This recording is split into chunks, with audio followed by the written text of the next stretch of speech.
DreamHack Open is brought to you by Corsair, Monster Energy, Esport Management, and GGBet.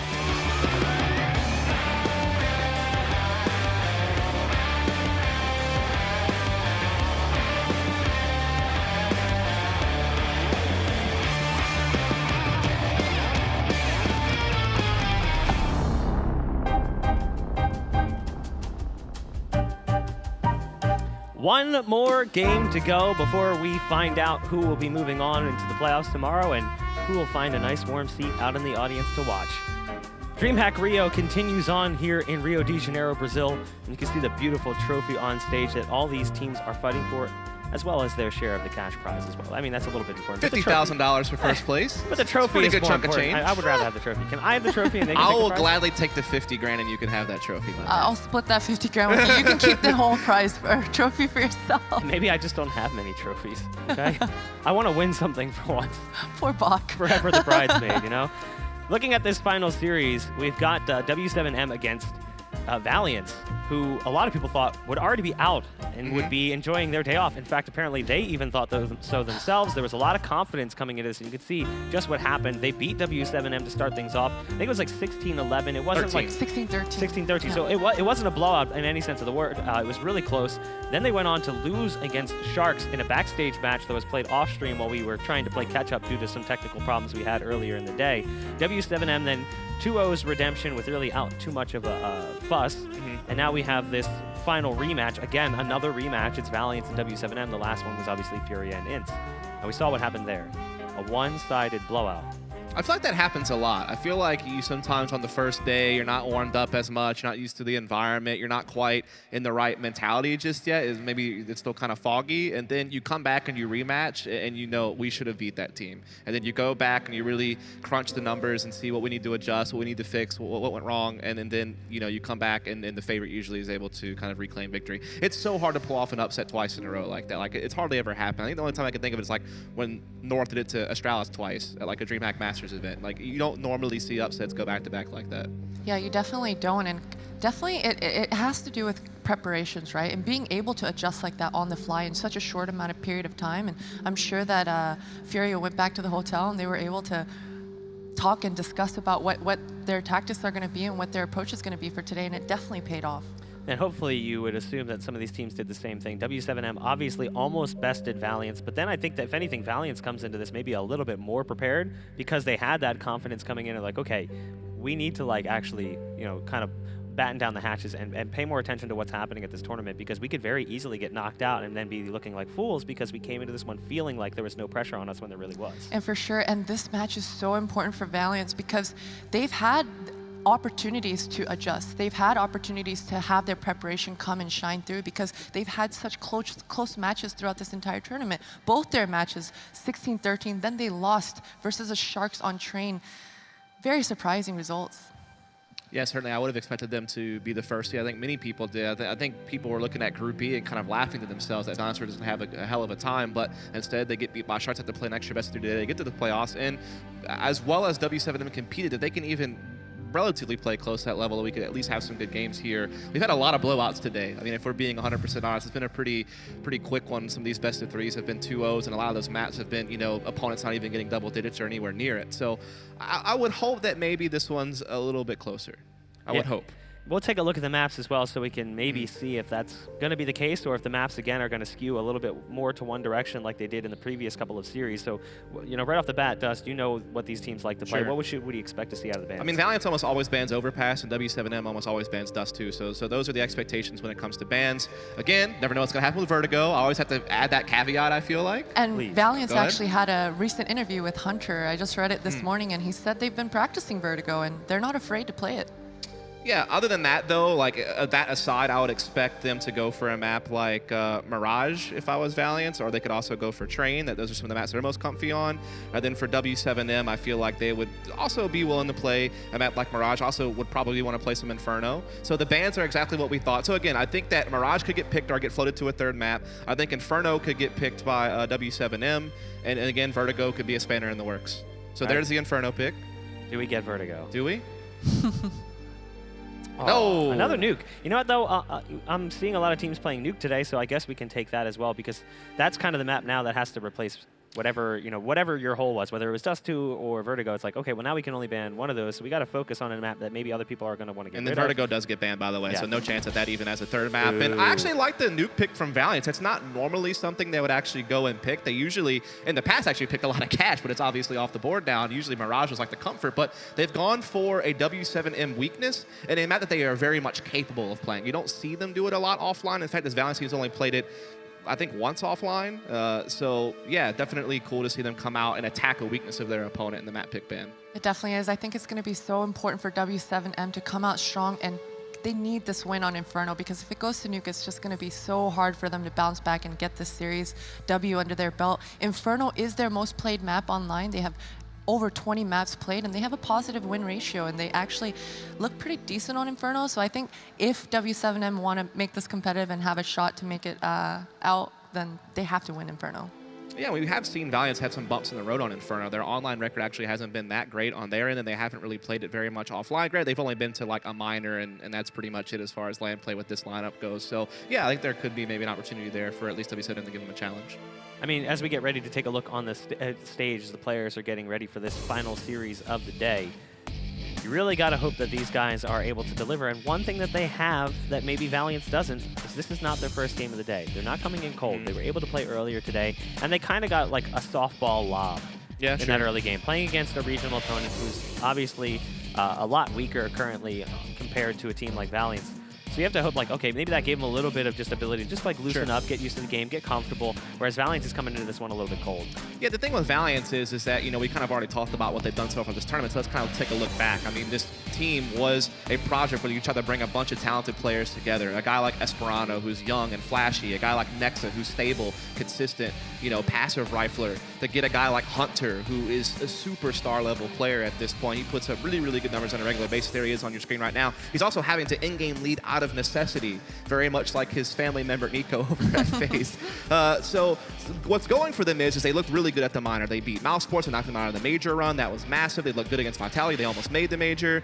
They've had some other cool things here and there. They even won a tournament, the United Masters League against Wendigo, who was really famous because they won WESG and have looked really strong lately. So they've had a couple things going their way. What's going against them is some of their online play lately has been a little bit shaky. They don't have a true end-game leader.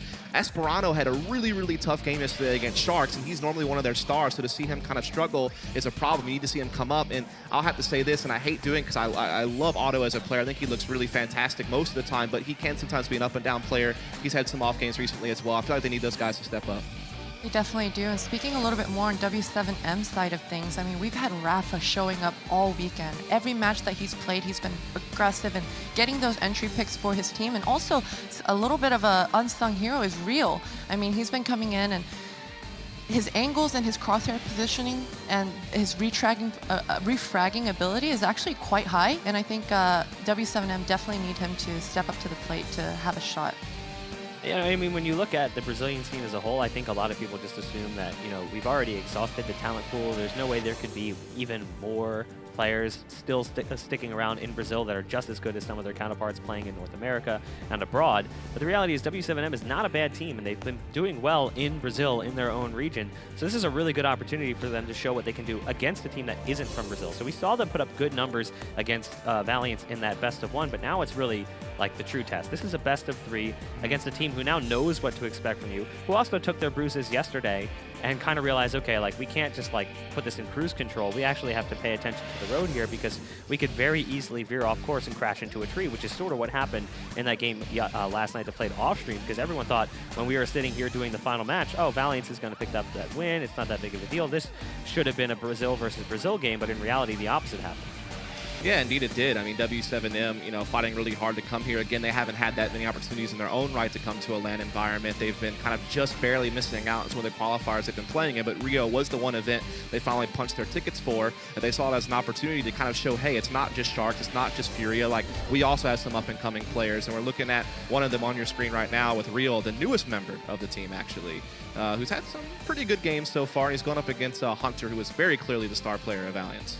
He has, and Hunter's a very aggressive player as well in his own right, but Real, he's been getting those sneaky entry kills, it seems, and his team hasn't been able to quite capitalize on it every single time, but they still need him to show up. He has 12 entry kills here. He needs to open up the map for his teammates and allow players like Rafa to follow up on him and get the refrags as well. Yeah, when we're looking at Inferno, again, this is a map that Valiance has struggled with at times online, and we know Esperanto's had some weaker games even yesterday. So Esperanto normally is their B player on both sides of the map, and we know how important banana control is on Inferno. So for Valiance to succeed in W7M's map pick, I feel like Esperanto really needs to kind of pick up the pace. I know I'm going to get a good game on a Nexa in the apartments. I know I'm going to get Hunter kind of being an entry fragger all across the map, and he's going to play fine. But if Esperanto could dictate the pace at banana on both sides, that can give them the edge in W7M's map pick. Whereas, like you said, someone like Rio, someone like Rafa, those are the guys you're looking to try to contest against that. And I think it's really important to point out also, Valiance has to be able to win this series, I think, with a lot of confidence. They're going to want to have to be able to close out these matches quickly. I mean, we saw 2 blowout matches earlier today. Valiance, they're going to feel like that's how their match is going to go here, and they have to show up and they have to actually execute and get that scoreline, because Valiance on paper is a much better team, and it should be an easier route for them. I mean, the odds definitely seem to indicate that this match is a lot more favored towards Valiance. I can understand it. W7M kind of comes in with less notoriety than a team like Valiance. Valiance has obviously the ability to compete against European opponents as well, which just kind of gives them a leg up in and of itself due to the fact that that region is so well established.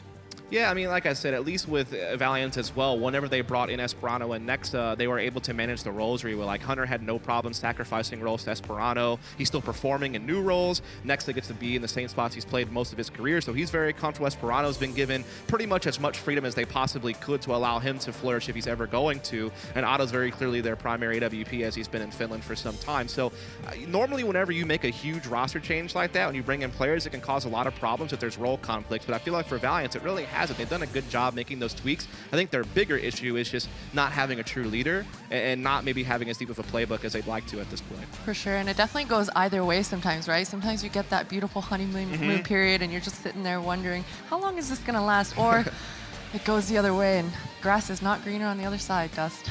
Yeah, and with W7M, I mean, a lot of these guys have been playing together for a long time, so I feel like the structure overall might be a little bit better. Maybe like team chemistry, teamwork, communication, things like that are probably going to be pretty good, especially, I mean, you got to talk about the language thing. I mean, everyone on that team over on W7M is speaking Portuguese, so it's very easy to communicate, whereas these international teams, sometimes in the thick of it, when things are happening really fast and the environment's really chaotic, it might take you that extra little second to figure out how to say it in English or how to interpret something in English, and that split second, this is a game of milliseconds, so that could cause your reaction to be a bit off, could cause you not to get key information, so that's another thing that can always factor into these types of matchups. It's not even just that, too. It's just sometimes, like, your communication will just be a little bit more limited. It's not even just a delay. It's that you might only say, like, 1 or 2 things, whereas you need to say 5 or 6, and that difference is just enough. It's not misinformation, it's just lacking information that can result in a player maybe losing a battle if he had known, oh, you meant that part of that area. Like, if you say Ivy, you might not know he meant, oh, behind the servers on the right. He might just say Ivy, and then all of a sudden the round could fall apart as a result. I do think, again, the pressure is on Valiance here. They came into this event as favorites from their group, almost laughably so, especially when AGO dropped out. People are like, okay, well, this is now even easier for Valiance to make it out of their groups. And now they're in an elimination match against a team that, you know, actually didn't look that bad when we've watched them play. They've looked pretty decent. For sure, and you know, we've been mentioning that the confidence coming out of Valiance, I mean, even in their interviews, they were speaking of, yeah, we don't feel the pressure, but the fact is the pressure is on and they have to perform here. And as I said, the score line is going to tell a lot, and depending on how well they win these maps, it's going to determine how well they're going to do more further on in the tournament.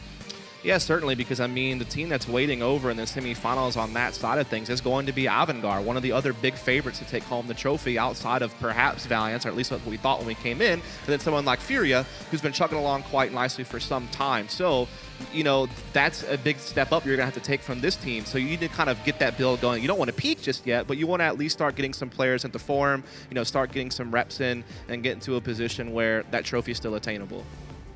Well, why don't we go ahead and toss in our predictions at this point, because we've talked about this one quite a bit, and I feel like Dust is a little bit torn here to a certain extent. Not at all. I think I'll pick Valiance pretty confidently.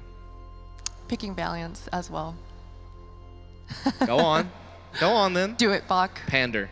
Do it. Pander. So here's the thing, right? I want to say that W7M could take this. Sure. If Valiance plays like they played yesterday. Reality is, Valiance shouldn't play like they played yesterday. They should play like they played, or they should play like they should have played when they came into this tournament. So I'm also going to pick Valiance. I think that I like the they reasoning. took yesterday to kind of look at that and go like, okay, it's time to actually like maybe be a little bit more serious, come into this one with a little more structure. I'm sure they've been practicing and preparing today for this match. And even though W7M does come in warmed up, I still got to give the nod to Valiance. Everything points that direction. You know, more consistent players, higher skill ceiling, you know, more international exposure. I think everything kind of points that direction, whereas W7M is still very much a mystery because outside of regional play, we just don't know much about them. It's not that they aren't necessarily capable, it's just how will we ever know whenever they aren't exposed to this level of competition on a regular basis. So you always have to kind of go with the known quantity, otherwise you're taking a huge dice roll. Listen, if W7M shows up here today in this series, how they approached Mirage yesterday, it could be close, but however, this is a best of 3, and usually best of 3s are a lot more challenging for lower tier teams. I'm kind of curious what the Twitch chat thought in the vote. It's probably a little bit closer. I'm thinking like 60-40. Wow, even closer than that. 54% think that W7M is going to take this one. Now, that could be a little bit of regional bias. That's certainly possible. But at the same point in time, I could understand it. You know, we've already seen W7M play a couple of matches, and we also saw Valiance really drop the ball. And, you know, that early match against W7M, that was not a decisive victory, and then they lost as well in a match that should have been easier for them to escape the groups. So I get it. I do understand it. Yeah, I mean, I think it all comes down to Mirage being the third map. I mean, again, I think I could see ways of W7M winning Inferno if they really come to the plate because, again, it's one of their top 2 maps within the region. They're very comfortable on it. They have the reps. We've seen Valiance against higher levels of competition, sure, but they've had their struggles at least online on Inferno. We don't really know what their land play looks like too much. So that's an opportunity, but I feel like Nuke, I mean, I feel like Valiance has a really nice pick from them. I think that was good to attack opponent's weakness. And then it comes down to Mirage, this map the teams have already played. It was very close, but if you're going to go on average and say, what do I think is going to happen, you know, 8 out of 10 times or something like that. You have to go with Valiance at that point. And so I think that is kind of what's key, is that the third map was enough in Valiance's home core that even if they do fumble away Inferno, they should still feel really confident in the other 2 maps. And you gotta hope that that W7M have been secretly working on Nuke. I think for the past 6 months or so, teams have been shifting and putting a lot more focus on Nuke. I know about a year ago, no teams hardly ever played Nuke, but for the past year in this Astralis era, teams are paying a lot more attention to Nuke. So it could be possible that W7M have been putting in a little bit of work on Nuke. However, they just may not have the confidence to actually play it. So this is going to be a huge test to see how their practice might be paying off. And then, of course, you just got to look at outside of the maps altogether. Just look at player notoriety. Like, you have players like Hunter and players like Esperanto. Esperanto, who's kind of like the pug to pro story. Like, started out as just a pugger, and now he's got a chance on big stages to prove himself. He's clearly got the skill. Yeah, it was actually nuts last year to watch him be like the worst rated player at DreamHack Tour and then become the MVP of DreamHack Summer only like a month later, and his team won that tournament. That Imperial team also won the Copenhagen Games against teams like North, like Heroic, some of the kind of tier 2 strong European teams. So when you think about that, those types of talents, those are the ones you want to keep your eyes on when they can accomplish those types of things. Well, we do have our casters standing by. It's going to be the other fellow bald man, Tom, and of course, Niels. Take it away, boys. Thank you very much. And not as much hair as maybe 5 years ago, but still very, very keen on watching some Counter-Strike and enjoying his time in Brazil. Yeah, I don't think hair loss has anything to do with how you play. Like, look at Taz. He's a beast. That is he true. Got That crims, is true. Crims. Like, we could make a pretty good bald team if we really wanted to try. And But, Kuben, the coach, of course, also. Yeah, bald. of course. Or we could just get him to play. He's probably better than me. True, He's definitely better than me. Let's not even put that question mark there. You and Bach can share the coaching. Yeah, for sure. As we are getting ready to go into the game, of course, W7M Gaming. That's going to be a hard one, a tongue twister to go through against Valiance, of Call course. them the Brazilians. They are our the home token Brazilian team. team in this matchup. And obviously, we've already spoken about how, like, when it gets to the other side of the semifinals, there's definitely going to be a Brazilian team making it to the finals. So that's something wonderful for the Brazilian fans, as they will get someone to cheer behind. But the winner of this goes to play Avangard. So this is one of those things where it's like, this is not even like the taster for either of these teams. If W7M managed to upset Valiance, they've then got to do it again versus Avangard. If Valiance win this, which they should, they then have to face Avangard anyway, which would have been something they would have been able to avoid until the final if they'd just won the group like they were supposed to. True. Valiance have their work cut out for them. And you can say, of course, if you look purely at the statistics, Inferno should go to W7M, and 38% for Valiance. But if you look at those games, like they have a 38% win rate, yes. But a lot of those losses are in OT, a lot of those losses are 13-16 games, a lot of those losses are against teams that are, let's be real, better than W7M. Teams like Ego, teams that play like regularly big tournaments in Europe and the rest of the world. So 38% is a bit of a weird number. I think it doesn't really represent how good Valiants actually are on this map. So even though I would love to see this go to a third map, and I would love to see these two duke it out on Mirage to have that kind of close rematch, I think it's going to be a 2-0, to be honest. I'm looking forward to see what the Brazilians can show us, though, because they definitely have potential, but they have to like go in and bring their absolute A game. Anything less than that, and the match is already over. Yeah, I think even the choices that we see come out from Valiance, like their choice of nuke, I think that was actually more just based off like partial like research into their opponent, because W7M doesn't even have good results on nuke versus local opposition, so there's no way they're going to be able to beat Valiance on the map. They would need to pull out something ridiculous. Valiants have been okay on that map lately. Yeah. They have a 83% win rate, even though it's not one of the best ones. Of course, they lost to Wendigo in the qualifier for the latest one. Teams. But still, like they're beating a Go on it, they're beating Hellraisers, they're beating Optic, albeit that was at that tournament in WSG where Optic just had a horrific and also showing. That means that was a different Valiance roster. Yeah, that's true. That's true. That was, but yeah, nonetheless, almost ready to go here. A few technical issues being worked out, so no worries. Should be in the server in a few seconds. Yeah, I think I do agree with Dust, the way that things are going. I think Esperanto is definitely one of the sort of conditions when it comes to this like sort of roster. I think that like you always expect to see like Hunter and Nexa performing well. The one thing I will say though, even in the win that they had on Mirage, Otto was very underwhelming. Yeah. Like he is the primary AWPer for this team. There are plenty of players who could be picking that up. Like I know Esperanto will happily steal that away from him if he gets the chance, but that's the thing. He needs to be like doing more. Like maybe not so much on Inferno. You can definitely get away with not using an AWP, especially on the T side.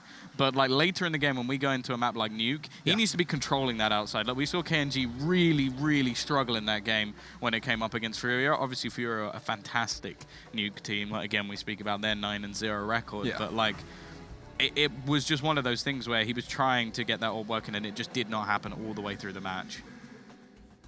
So still a couple of issues for the players here, of course. They're working on it, of course. All the guys here at the tournament, admins and local helpers and everything. Everyone's trying to get this going, so don't worry. It should not take long.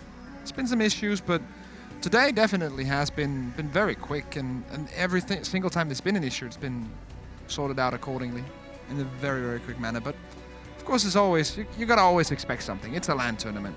I used to have a saying back in the old days when we used to go to LAN when CS was not very big at all. If something doesn't go wrong, it's not a real LAN.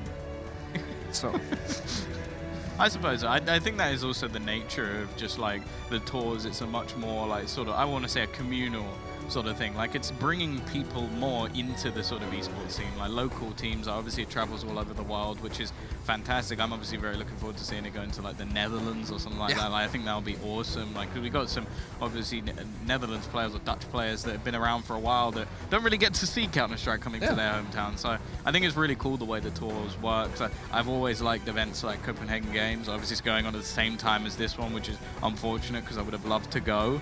But they sort of run an event that you know is going to have delays, you know there's going to be troubles, you know that there'll be matches where you'll sit there waiting to cast, but the fact is the actual atmosphere, those events are better than probably any big tier event. You sort of meet the players, you hang out with the players, you hang out with all these people that you meet along the way, or people you may have known for years online, and I think it's a completely different experience, but an awesome one nonetheless. And also the same thing with these kind of opens as Copenhagen Games and all these other like tier 2, tier 3 tournaments. It's so important for the infrastructure of Counter-Strike. Like if we don't have these tournaments, all we have is like these big like Astralis invite tournaments, everyone gets going, and it's only the top 10 that ever plays, and you have a very hard time breaking its top 10, and then we might as well just do a franchise league. But yeah, it's a tough one. Yeah, I think the thing that you do love is the fact that we've got to see the rise of teams like Valiance, albeit under the Imperial roster in the past. We've seen the likes of Furia here in Brazil in front of their home crowd. Like, the chance of them getting to these bigger events is still fairly slim, even though they are on the rise. They've got to fight through ridiculous level qualifiers. Like the fact that Valiance didn't even make it like into sort of that major scene with how well they actually played within the minors, and the fact that they came so close but weren't quite able to do it, and then they can come and win a DreamHack event and show that they really are a solid team and they have a lot of good players. Again, I was there casting them win Copenhagen Games under the Imperial banner, and you see like the likes of Neil M as their coach, like going absolutely mental, and the passion within these teams is they're given the spotlight, they're given the chance to really show themselves within the scene. And as you said, if it was just the tier 1 tournaments every time, like be it your ESL ones, be it your DreamHack Masters, be it your Star Series, whatever it is, okay, maybe a team or two sneaks through and someone like Ents can really come up and like be like wow you by winning or like achieving highly at one of those tournaments. You won't see it very often. And that's one of the good things about the CS circuit, because we don't have a franchise league, we don't have that set up. But enough talk about that, we're ready to go live with the game, jumping into Inferno, the best map to decide things, actually the most common one to play when both teams have a really good statistic setup and everyone knows exactly how to play it. I don't think there's a CS team in the world that don't have like a decent Inferno setup. Yeah, and if you do, you got to be a little bit scared, because it's going to come up at some point. You don't want this map as your permaban. We are in T-side start for Valiance, looking to try and set the pace on this one. A 3-man stack over towards B. This is a very passive hold on that A side. It's going to be Riot's looking to try and find some sort of opener. The flashbang's good, but he doesn't actually manage to capitalize on it. They have another one, waiting a little bit further back. Yeah, actually, the T's are not going to do anything off of this. That's the read there from Valiance. They basically see, okay, they have enough courage to do the aggression with the flashbang on Banana. That means that it's probably either all the utility or maybe even 3 players on that B side. So now we're going to do the right thing, focus our utility and our action towards this A bomb side instead. Already, YJ going to be tagged down very low. Real in the side will be able to get one, but the trades are done. This is going to make things very difficult for the CT side and the retake, as they have lost complete control of this site. And there's actually plenty of time for the T's to get into an after plant position as well. Smoke also going down. Now they do have a kit. Raph has got to be kind of careful that he doesn't go down in any of these engagements and leave it further away, because they don't have that much time on the clock to get themselves into this site. And they're struggling at the moment. Esperanto already going to pick himself off an extra kill. Raph does actually manage to get him through the corner of the smoke. The fact is, though, they may actually just want to keep a kit. Yeah. Save the kit, save your troubles, and make sure you don't give any more kills away to the Valiant side. Don't give them extra money, don't give them extra confidence going into this T side. And you know, like, if you have spent just maybe an hour, 2 hours looking at Valiant's demos, they like the aggression on the T side of Inferno. They will go, even they like it on the CT side. They just like overall just playing, getting into the heads of the opposition, just playing very aggressive on this map. And you have to be ready for that. Yeah, I think they're definitely a team that sort of has those, well, as quote-unquote FPL talents from, like, obviously a lot of them don't play it so much anymore, but it's one of those things where you sort of go, these guys are used to just this puggy style. These guys are used to just having to get ridiculous kills, finding those openers in any scenario when communication isn't necessarily the best. Now, obviously, I think that they're in a much better place now within Valiance, but at the same time, you know that if it's needed, they can't find openers. But hello. Riot will start things off. Otto's gone within seconds. Oh, now they have the 2-man stack towards apartments because they got that mid opening. YJ missing the shot, and that's Nexa taking advantage. Double entry for Valiance. Now Riot with this scout goes above the smoke but doesn't find the kill. Taken down to 25, and this will be a bomb plant for the T side. Yeah, this is another scenario where it's very difficult to get yourselves back in. They've got a even scenario in terms of players alive, but look at Letney. It is going to be checked. Oh, okay, that's not gone too well at all, but Esperanto, quick to trade both back. It's important that he gets off to a strong start. Definitely a momentum-based player, and while him and Nexa, the Imperial boys, are going to be doing all of the work in this round. 2-0. CT's actually forced into this one. I am actually a big fan of that when it comes to getting those big buys going into round number 4. Sort of what you'd see before, but that was like the round 3 buy now, rather than a round 4 buy in the past. But obviously this one will be a nice big one. They can get the orbs and get whatever they desire in the next round. Very interesting Nexa as a player in general, of course, has that in-game leader role, which isn't really like as important on Valiance since it's not, let's say, like a well-drilled team in that sense. They just rely on the individual talents, but he is still the one deciding the mid-round calls and being that voice that people kind of get behind, even though it's a lot down to the individual players. This round should not be much trouble. Valiance are slowly walking in towards B that only just now has Rafa rotating in, but Nexa is, apart from being an in-game leader-esque type, also an incredibly talented individual player. And he fits perfectly into this role for Valiance. Well, that's the thing that's actually quite interesting for Valiance in this tournament, is that the coaches are actually given a lot more time to talk. So they can talk during freeze times as well. They don't just have to call tactical pauses. So when you have a coach like Emmy, I know for a fact that during like online matches, he is pretty much given the ropes. Like the team listen to what he's going to be calling. And then, okay, like you said, like in mid-round scenarios, I would suggest it's probably next to doing a lot of it. But in all honesty, I think it just becomes whoever is thinking or whoever has an idea at the time or like whatever's being called, like, okay, I've spotted something, we'll throw this in. So I think that this tournament should really be working much better for Valiance because their coach is given so much more time to talk. Now, this save has somehow gone miraculously well. They managed to get an AK out of this, which is going to be great going into the next one. We already spoke about them having a lot of cash. This is a big bonus. Back 10 should be just thrown away, but still, as you mentioned, the AK coming in, they have 2 AUX. YJ with 3,800. Please Is he going to go for the Mac 10? Don't do it. He has enough money. He has full utility and still 38. Wow, he's going for the Mac 10 against the full AK buy. That is a risky choice from YJ, but... I want to see what he's going to do. Yeah. Is he just going to go aggressive into apartments? Yeah, looks like it. Looks like he's just going to try and take some apps control. Hunter? Oh, no, he's made a big mistake there. And he's going to get done to the end. I don't know what he did there. I think he just scrolled further or something away from the smoke.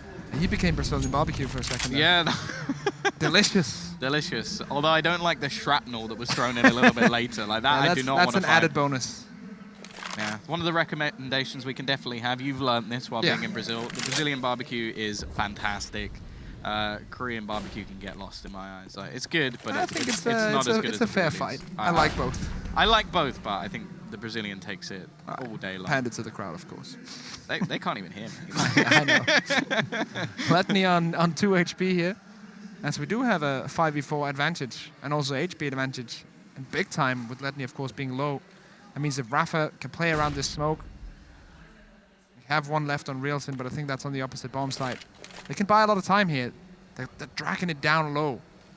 Pank ready, there goes the smoke. That means another 20 seconds esque, but they're just going to run through it. Valiance, what is this? Flashing in, and Pank ready with the AUG, and he's just going to spray them down. Rafa finds an edge in the smoke.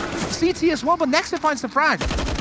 Yeah, the problem is that there's a big gap in that smoke. That's a big mistake coming out from Valiance. Like, that's too easy for Riotz. He can spot all the feet as they run past and just track them through the smoke. Nexter, he is a bit of a clutch king. He's the man I'd want from this side in these sort of situations. Although way too much to do. Needed all 5 kills if they were going to close that one out. And yeah, that looked like more of a questionable round. It was spoken about playbooks.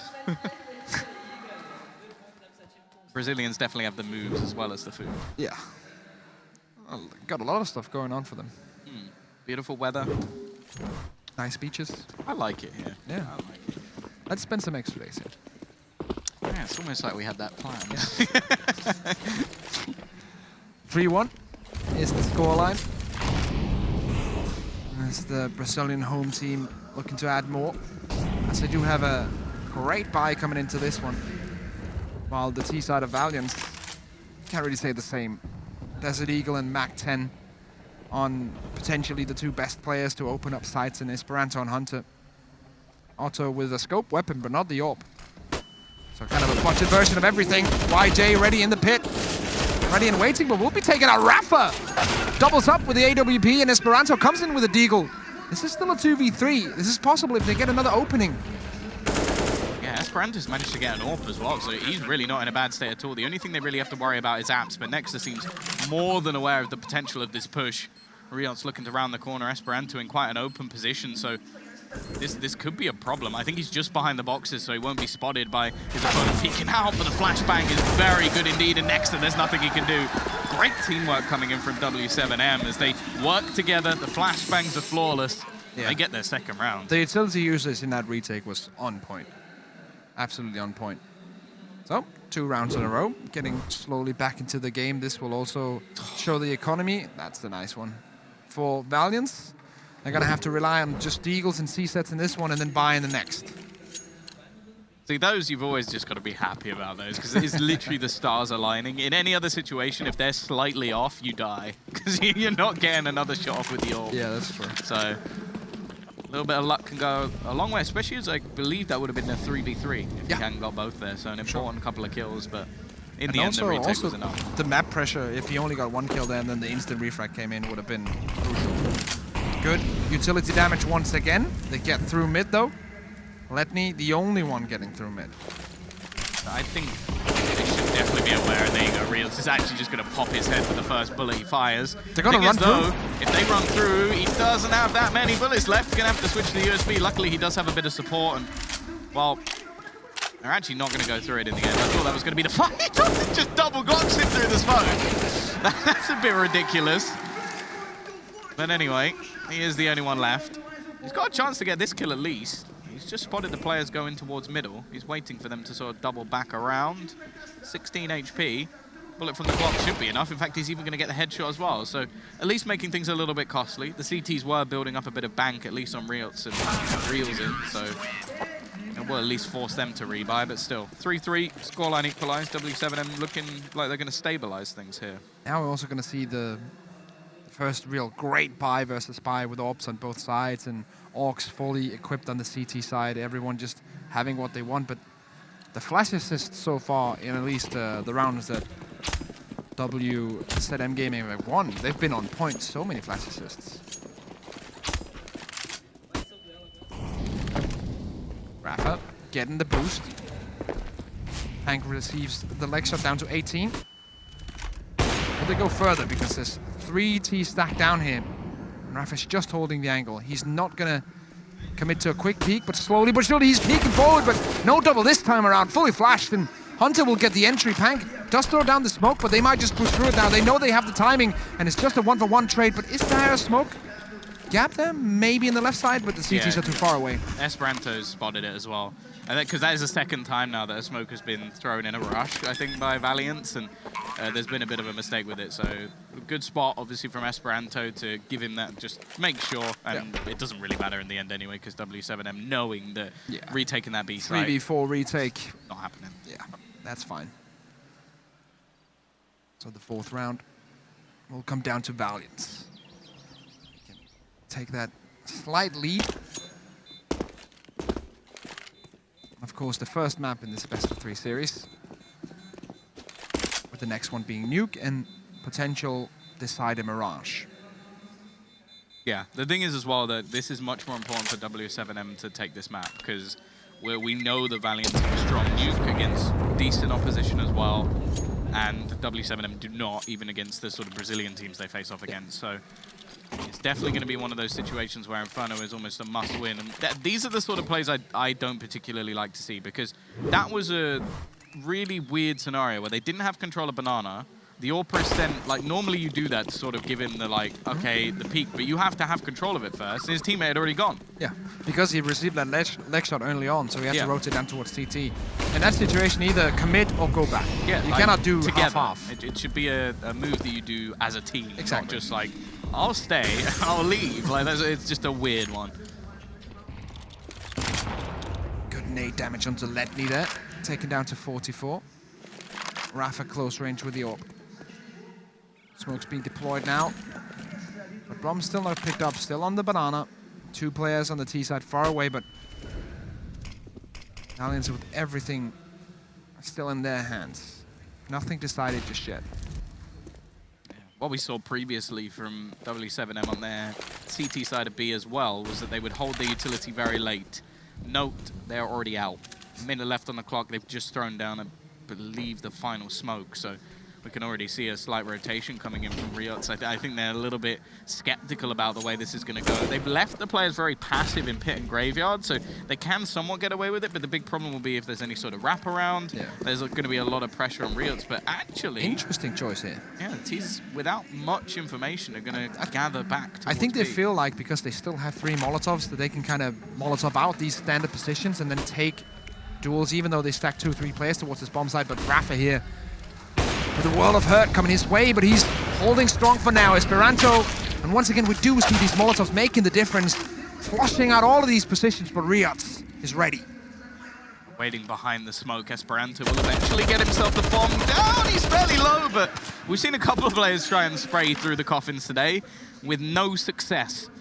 Now the T's even still have one Molotov to spare. They didn't throw them all in the take, so Nexa's going to use that now to just waste a little bit more time, cost the CTs extra moments that could be precious to them. Riot's also trying to find a peek back in, but just look how passive the T's are being. They're waiting for some sort of face to come back itself. Otto will also switch over to that AK-47, and already Esperanto's popped one, and well, the rest fall like flies. It is flawless from Valiance in that hold, and the CTs didn't even leave a dent.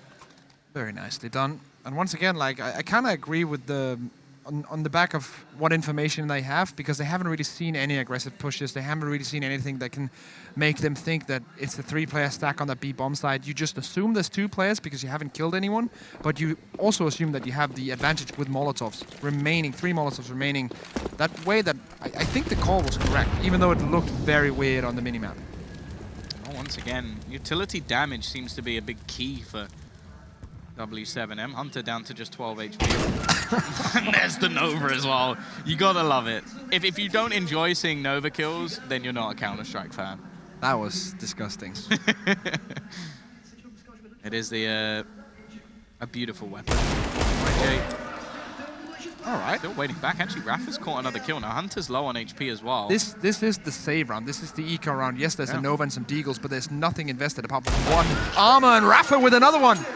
Full buy from Valiance is not a challenge. The Nova from YJ. Oh, fire's just too early. Will give his position away. Esperanto's a bit worried here. Look, he's going to take even more damage. And the cross is there from Realzin as well. It's now left all onto Otto, a man we sort of highlighted to not have the best performance over the last couple of days, but can he do anything here? They're running to the bomb. Hold the bomb. They're already going to be taking a bit of damage. Not anything to really write home about, but they've retrieved 2 AKs. YJ even has some Kevlar behind it as well. They also have a Molotov. With 35 seconds to go, there's almost no way Otto can make this happen unless the CTs make a mistake. Yeah, getting into absolutely so difficult. It's done. And yeah, that's probably the nail in the coffin, unless he can just run up there, steal the bomb and run away. He needs to be the Flash. Nope, it's not possible. Actually does manage to find one. Need to pop both heads within seconds, and actually, well, I was going to say he could maybe find the kill, but obviously the man on the other side ready and waiting. What an eco turnaround there. On the back of first the Nova and then the Deagle coming in with a nice positioning, almost like Deagle straight to the back of the opposition. This one starting things off, of course. Nice kill, eliminating the statistically best player on the server right now, Nexa. He's sitting very, very nice on 10 frags, but that round he had to go out of very early. Hunter as well off to a fairly slow start. He's been doing a lot of damage. I've noticed the assist starting to rack up on his side. Well, this time he's going to try and end. This is the second time now we've seen a player like burn almost all the way down. Hunter, he gets his martyrdom frag after death, and Otto just wants to fight this. He's trying to kill them all on his own. Esperanto is a little bit hesitant behind the smoke. She's going to get taken out. Pank straight through. Gets them a double man advantage, and well, the T side just hesitant. That was a mistake from the T side. There's no other way to put it. Otto should not have peeked there. And that just goes down a slippery slope. Yeah, I think it's one of those things where it's like, he knows if he gets that kill, the round is theirs. Would shut down the B site before they can really have too much of a hold over it, but well, the smoke went down at pretty much the worst time. It is one of those things where you want to beat the smoke, because you don't really want to just sit behind it, but it ends up costing him and Esperanto's life. The problem with that situation is that if you want to go through the smoke or through like the timing when the smoke blooms, you have to be 100% that both players do it at the same time. So if the first kill comes in for the CT, the instant refrag is there. The communication was clearly not there in that situation. Yeah. If Otto goes in on his own, then that's like a wrong call, because then Hank can just hold the smoke easily. Yeah. And even if he didn't get the spray down through the smoke, he could have held the position for such a long time anyways. Yeah, by that point, we'd seen an AWP rotate in as well. Once again, Valiance just not going to have the cash to play with their Brazilian opponents. Their mums have told them to go back inside. They're grounded. They'll just be left with some pistols. P250s to play with. And a single Glock on Otto. Of course, want to bring that AWP in. 2,700 on his account. Want to see what he can do on the T side with a big green sniper rifle. Pank pushing down. Riyad's in the corner close, so he can kind of play the bait setup now, showing himself and then leaving Riyad to clutch. Or not really to clutch, but just to wreak havoc down towards the bottom of Banana. Instant check though. He only gets one, but Pank also taking out 2 frags from the P250s. This is probably going to allow a free bomb plant because Rafa is far away. He max will get a kill through the smoke, but he won't even do that. 3v3 post plant. Yeah, no, from a full eco. They're in a good situation here, and luckily Otto actually finds a smoke as he pushes as well. Nexa's able to pick off one more. He really has been fantastic so far. They're looking, trying to break back, do exactly what the Brazilians just did to them with the pistols, and do it themselves. Nexa's going to peek out and find another one. The man's on fire at the moment, and now Rafa, run. Just leave. Don't give them an AWP. Yeah, they already got so much out of this round. Don't give them the cherry on top of the sundae. 52 HP. Put on your running shoes, mate. Yeah, insert your brand here. It's dangerous. 41. Still alive. 25. Still alive. He will be taken out. Will they get the AWP, though? They don't. But still, taking that AWP away from the CT side. The money right now is not very good. 2 players can buy. 3 of them cannot. So they can go for a force here, but it's not going to be a great one. This round from Nexa, he has been utterly fantastic. 14 and 5. The thing is, with that position on top of the first box, was actually already spotted by the AWP with the leg shot. Yeah. And I don't think it was communicated through, because if that was communicated through, Nexa would not get that opening into CT from the box. Mistakes made. Deagle. Almost. But not anything given.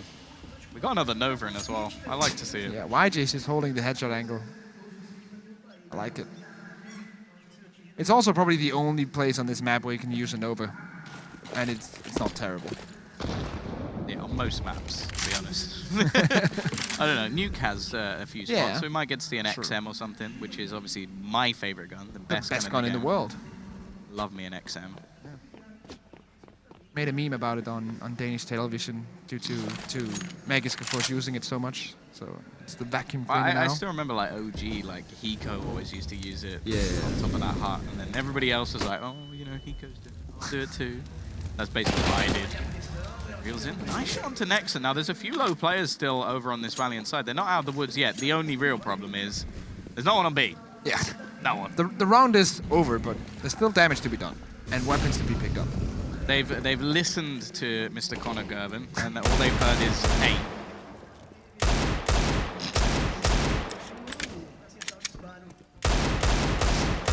That being said, Riots. The Desert Eagle won't find anything through the smoke here. Valiance won't peek out and give him the chance to get a frag. Yeah, it's still going to be an AWP saved. If they want to, they can bring the Nova into the next round. I hope not. In all honesty, I like seeing it in rounds where you can build some money, but... So why wouldn't you then push with a Nova in? There's no armor to save either. Just not to give him money, or is he just waiting for exits? I don't think that even plays that big of a part anymore. Like, it's $300 when the T's, if they have 4 players surviving, it's so much more valuable. They are actually going to be going for it. There you go. There we go. $900. Already money made. You pretty much pay for the gun. Or money in the bank. Not going to go any further. But it will be a 7th round already. T-side 7 rounds, really not bad for Valiance at all. Especially bear in mind this is their opponent's map choice and the one we pretty much said that W7M have to win. Has been sadly thrown away, the Nova. And exchanged for an AUG. More in the meta. And we do see 2 UMP 45s. Hank could have had a free Nova. Instead, he wants the UMP. I think we might be overestimating the Nova a little bit here. Esperanto. With the AK, his weapon of choice. Very strong player with an interesting history in the DreamHack Open circuit. Hank might be caught off guard with a nade here. And you will. Flash assist coming in. Letney clearing it off. Yeah, this is a troublesome time. You don't want to lose arch control this early into the round. Obviously, you don't even know if they've wrapped around at this point. Relson, yeah, he's just in trouble right now. He's being smoked off everywhere he looks. He'll be taken out there as well. See, this might almost prompt them to try and go back a little bit. They're going to try and continue their push forward.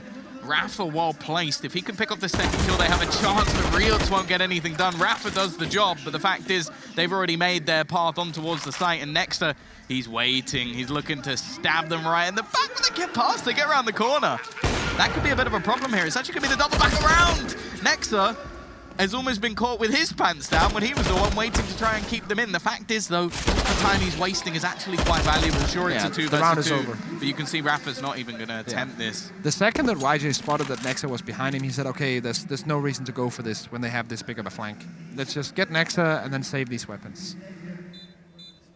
Also, if you look at the economy on the CT side, it makes a lot of sense to save those weapons because 2 of the players will have nothing and will need a drop or something going into the next round. Yeah, and the additional money on Pank should mean that he can get a reasonable buy going into the next round anyway. The loss bonus has now started to build up. It is 3 rounds in a row, but also just the way that the mathematics went. Obviously, the new system is very confusing. But never do math on stream, you know?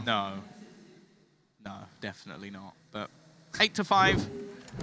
Fairly comfortable at the moment for Valiance over the last few rounds. It was definitely a bit more dicey in the middle, but it seems the class of this team has bounced back. And the thing is, it's both teams losing around to pistols has actually somewhat worked in Valiance's favor because they were able to build up such a bank off the back of it that they've got themselves a few extra buys in there. And this is also a tough one. They decided not to go for the buy around these 2 saved weapons. That means that this one is going to be a couple of pistols, and then, of course, the 2 saved ones plus the utility behind that. But next buy is going to be a good one for the Brazilians. I'm actually quite surprised. You're not going for the buy here? Yeah, I feel like giving over a 9th... Okay, sure, they could have the chance to actually do it without, but I feel like you drop a weapon over. Pank doesn't buy a deagle and a smoke. He has around like 4,000-ish, so it's actually a bit more than that. So I don't know. It seemed like time that they would go for something, especially when they played a lot of rounds with UMPs anyway, but well, we'll see if it pays off. 9-6 is not the worst case scenario, especially if you get a pistol behind it, so they're not dead in the water just yet. By the looks of things, they've got the read absolutely perfect on this one. 4 players ready and waiting, 3 players ready and waiting as Otto picks off the first. Still going to be going into what is a fairly heavy stack. Riots will be able to find one with a Deeg, and actually, the weaponry is working out well. 30 seconds left on the clock, and the T's don't have a choice. They've got to continue forward. Riots gets another one with the Deeg, and Rafa's tagged in with him as well. It's left all on to Nexter to try and win a 1 versus 4.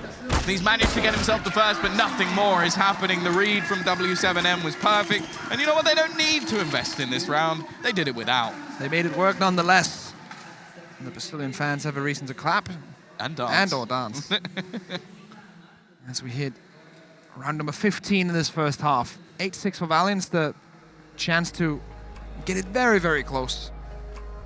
And a timeout coming in from the same Valiance. Emmy, the coach, with a few words to say. Yeah, given the opportunity. Previous member of this side and played again with them when it came to WSG and actually put up some pretty decent numbers. He's definitely not one of the sort of coaches that you couldn't see end up back in this team at some point if like things change within the roster.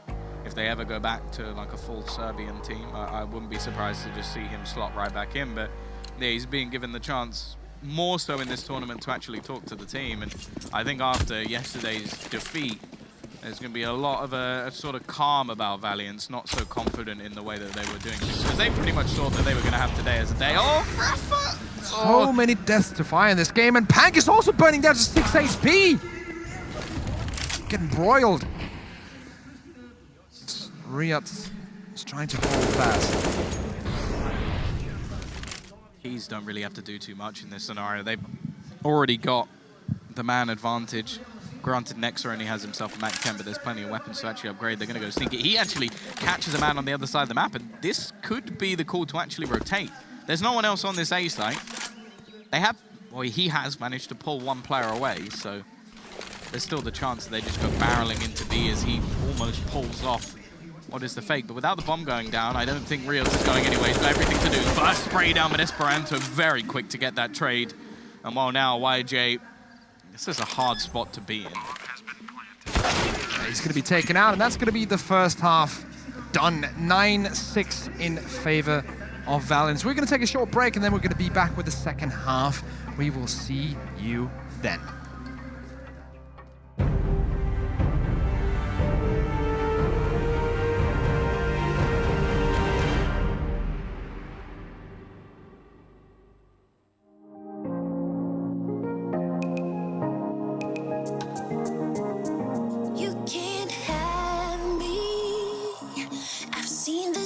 Before lonely, now I'm worth fighting for. Echoes bounce between your walls. I see when your curtains fall. My body, bitch, but you know I caught your bluff. Now you are the victims of I had enough. Cruising on the joyride, ride hard, I feel free.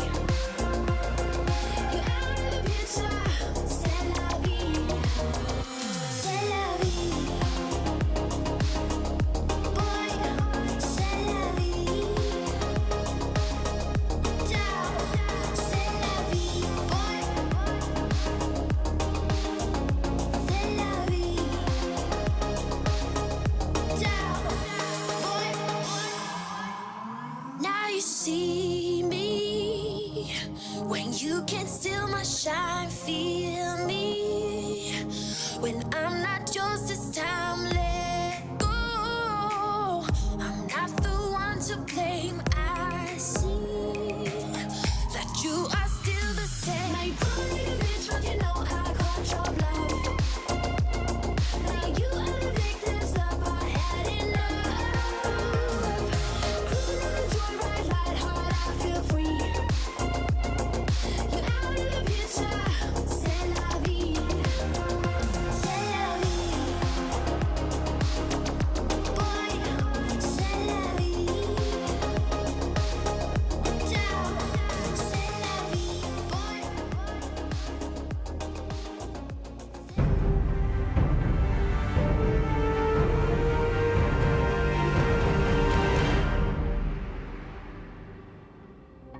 First half done, second one to go in map 1 between Valiance and W7M Gaming. Almost got it right on that one. And we're going to see the Brazilians on the T side, Valiance rotate to the CT side, and only an 8 on Nexa. Hunter on the raid boss setup though. I think he's spotted all of 75 them. armor.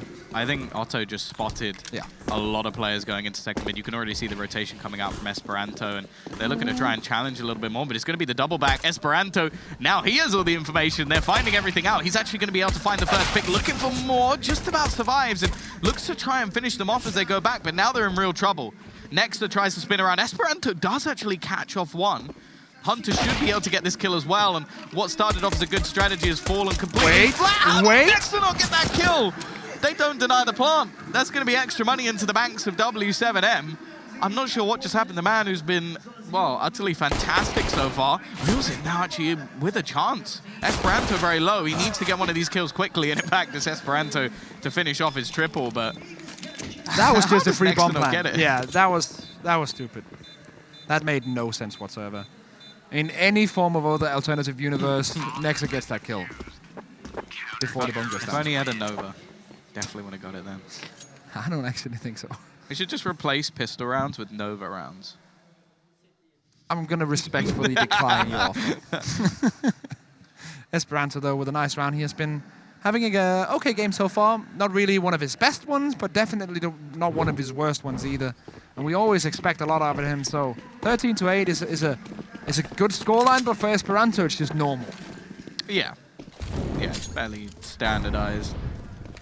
Early banana pressure, as we usually see. 3 members being ready for that quick B push if it happens. Then your 3 guys there. After 10 seconds, and utility being thrown, you just rotate that 1 player back and then play 3-2 standard split. Fact is, we've already got some fairly aggressive apps control. YJ looking to try and find some sort of opening. I doubt they're going to be giving much of an angle off to him, and Hunter Well, this is the chance for him to pad those stats a little bit. It's had a fairly slow start, but this is one way to pick it up a little bit. Already getting himself 4. There's only one man standing in the apps. It's not going to be the ace. You could see Hunter wanted it. He looked to jump in and then let me... No, man, I need some kills too. Yeah. 2 Serbians working together. I'm not going to put in a Serbian basketball reference there, just to make sure. Was it a layup? No, it wasn't. That would be an alley-oop if we went to complete the metaphor. Oh, okay. I like you trying. I don't know anything about basketball. There's a hoop, people throw the ball at it. Most of them are very tall. That's all I really know. You're not wrong. Bugs Bunny was pretty good though, and he won that tall. Rilson trying to bring some of that cartoon magic as well into this game. None has happened so far. Still behind 6-11 on their own map choice. And to be honest, everyone said it, the Death said it, we said it. They need to win Inferno to be competitive in this matchup. But Hunter with the MP5. Oh my 4 goodness. kills. Back-to-back 4Ks coming in for Hunter. And he's looking for that final kill. It's the exact same place again for YJ. Is Letney going to steal it? This is deja vu. No, this Hunter. time. Oh, he's not going to get it either, actually. YJ made things a little bit interesting. Turned it down to just 2 players remaining. Looks for the final onto Nexa. That could have turned the round, but it's not to be. Hunter, I'm pretty sure he's just like doubled his kills in the space of 2 rounds. Yeah, he's now on 15. So yeah, he's got 8 kills in 2 rounds. This will be a low investment round. A couple of deagles for W7M Gaming. It's another big one, which will probably allow Valiance to get on 13 on the CT side of Inferno, which is it's a tough choice, man, because at this point, 13, 14 rounds, Valiance are probably just gonna grind it home anyways. Yeah. So you need something at least some economic damage, at least 3 kills out of this round, and then you need to win this next buy. It is absolutely crucial if you're a Brazilian fan. Yeah, that's the thing though, with this Valiance roster, there's no doubt that they have the talented individuals. Nice shot from Riot. Does that give him the chance to get the ult though? Hunter looking to continue his magic. He can't get 4, unfortunately, this round. There aren't enough players left. And at least look to get 3. Oh, never mind. Nice shot from Raph. That's the swung again. These pistols seem to be so powerful for W7M. Like, I don't even know why they buy the rifles at this point because they're so good. Maybe throw a Nova in there. They seem to use that well as well.